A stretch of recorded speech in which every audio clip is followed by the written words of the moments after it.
Peter, could you tell us what's the difference between a data controller and a data processor under the new legislation? Yeah, that's a good question. Actually, the definitions of data controller and data processor, they haven't actually changed under the GDPR, so the definitions are the same.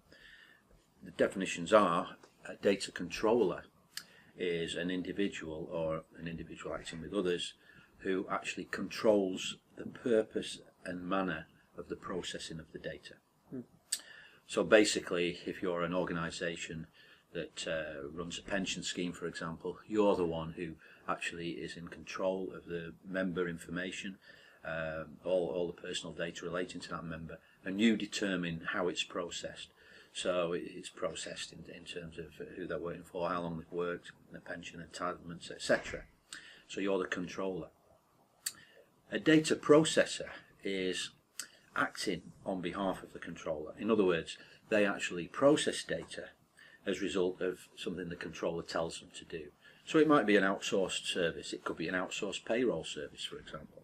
So the data controller is controlling the purpose and the manner of that data for example, to make the payroll or pay pensions. But if that's outsourced, it's the data processor who's then acting on behalf of the controller, doing a particular specific activity for the controller. They're data processors. As I say, the definitions haven't changed, but under the GDPR, the role of the processor is more significant.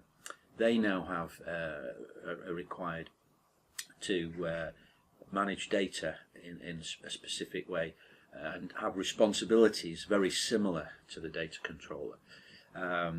So, for example, they are obliged to act properly in line with GDPR, keep the data secure, etc. And that means, in practice, that the controller and the processor must actually agree what those arrangements are in terms of security, how the data is handled, because they could both jointly be liable for fines, for example, if something goes wrong.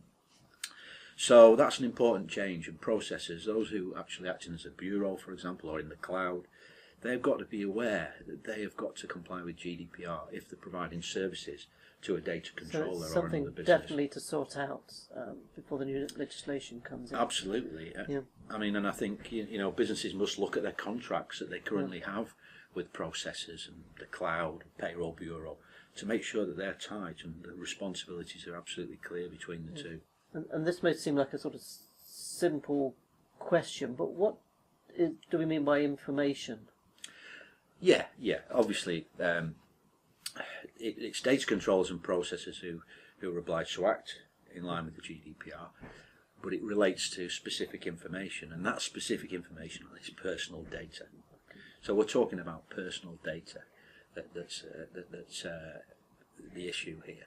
Now, what does that mean? Well, basically, personal data is any information that can be identified to an individual that's identifiable and identified.